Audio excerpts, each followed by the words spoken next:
দেখো বন্ধুরা, রাত্রিরে ছাদে চলে এসেছি। আর আমার ডালিয়া গাছগুলোকে দেখো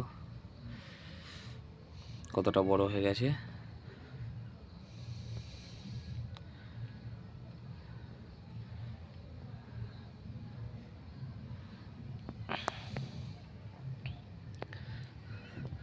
গাঁদা গাছগুলো অনেকটা বড় হয়ে গেছে।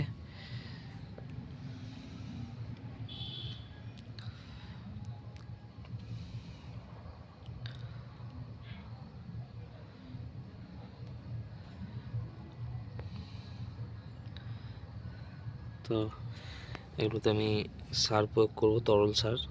এই জন্য মাটিগুলো দেখছো খুঁচিয়ে নরম করা নিয়েছি গোড়াগুলোকে। এই যে মাটিগুলো প্রত্যেকটা টবের মাটিগুলো খুঁচিয়ে নরম করে নিয়েছি এবং এর মধ্যে এখনও ভিজে ভাব রয়েছে। তো একদম একটু শুকনো ভাব হলে তবে আমি তরল সারটা প্রয়োগ করব, যার জন্য আমি এখনও তরল সারটা রেডি করতে দিয়েছি, যেটা তোমরা সবাই জানো, সর্ষের খোল পচা। তো সেই সারটা প্রয়োগ করব। তো মাটিটা একটু শুকনো হলে তবে দেবো। ডালিয়া গাছে এখনও মাটিগুলো এগুলো সব ভিজে ভাব রয়েছে, যার জন্য এটা একটু শুকিয়েছে।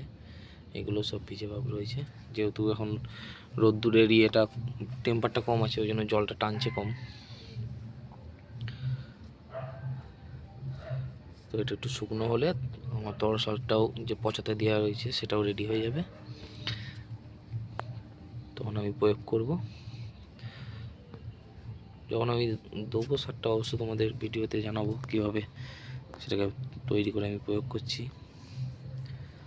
গাঁদা গাছগুলো যেগুলো নিয়ে এসলাম ছোট্ট ছোট্ট, অনেক বড় হয়ে গেছে। যেহেতু টবের মাটিতে গোবর সারের মিশ্রণটা দিয়েছিল, সেখান থেকে সবচেয়ে একটা বড় কথা দেখো, গাঁদা গাছগুলো এই সাইজ হওয়ার পর আমি প্রত্যেকটা ডগ কেটে দিয়েছি আমি, যাতে গাছগুলো একটু ঝাঁপ হয়। তার কারণে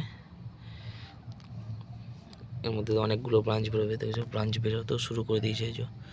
এই যে ছোটো ছোটো ব্রাঞ্চ বেরোতেও শুরু করে দিয়েছে। তো এতে গাছটা ঝোপালো হবে এবং অনেক ফুল ধরবে।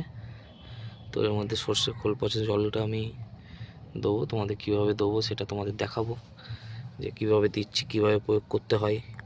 এবং সর্ষে খোল পচা জলটা প্রতি সপ্তাহে 7 দিন কি 10 দিন অন্তর অন্তর দেওয়াটা খুবই ভালো। তো দিলে গাছের গ্রোথটাও ভালো হবে, গাছের পাতা দেখছো যেরকম ডিপ সবুজ রয়েছে সেটাও থাকবে এবং ফুলেও ভর্তি হয়ে যাবে।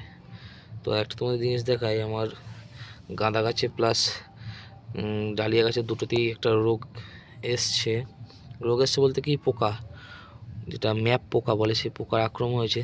তার জন্য আমি একটু ওষুধ স্প্রে করেছি। দেখো দেখতে পাচ্ছ তোমরা, এই যে এই একটা পাতায় হয়েছে, ঠিক আছে, অনেকগুলো পাতাতেই হয়েছে।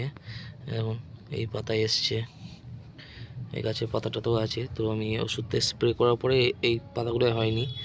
ওষুধ তোমাদের দিনের বেলায় দেখাবো, ওখানে যেদিনকে তরল সারটা প্রয়োগ করবো তোমাদের দেখাবো কী ওষুধ আমি স্প্রে করেছি। দুটো ওষুধ স্প্রে করেছি, তো দুটো ওষুধ তোমাদের দেখাবো। সবচেয়ে বেশি এসছে আমার ডালিয়া গাছে। এই দেখুন, এই যে এই পাতাগুলোই হয়নি স্প্রে করার জন্য। এই দেখুন পাতাগুলোর কী অবস্থা করেছে, এতে গাছের গ্রোথটাও কমে যায়। দেখুন কী অবস্থা। আমি স্প্রে করেছি বলে এই পাতাগুলোই ধরেনি। প্রত্যেক 7 দিন 10 দিন অন্তর অন্তর এই দুটো ওষুধ আগা পিছু করে করে স্প্রে করতে হবে। দেখুন, যাতে গাছের গ্রোথটা কমে যায়। এই গাছটা একটা প্রবলেম হয়েছে, গাছের মিডল যে ব্রাঞ্চটা ছিল সেটা কীভাবে ভেঙে গেছে আমি বুঝতে পারিনি, গাছ মনে আনতে গিয়ে ভেঙে গেছে। তো দেখুন দুপাশ দিয়ে দুটো ফেকরি বেরিয়েছে। এই ফুলটা কীরকম হোমিওমেটিক যাই না, কারণ মিডিল ফুলটাই সব থেকে বড়ো হয় ডালিয়া গাছের।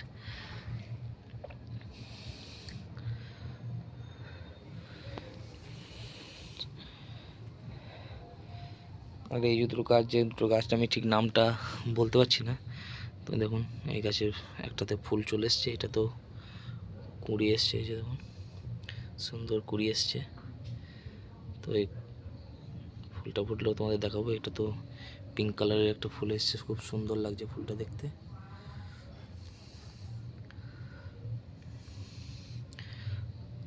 আর এটা মায়া গাঁদা, কত সুন্দর ঝোপালো হয়েছে। এটারও তো রোগ চলে এসেছিল, বুঝছো তো, দেখো যে ম্যাপ পোকা যেটা বলে,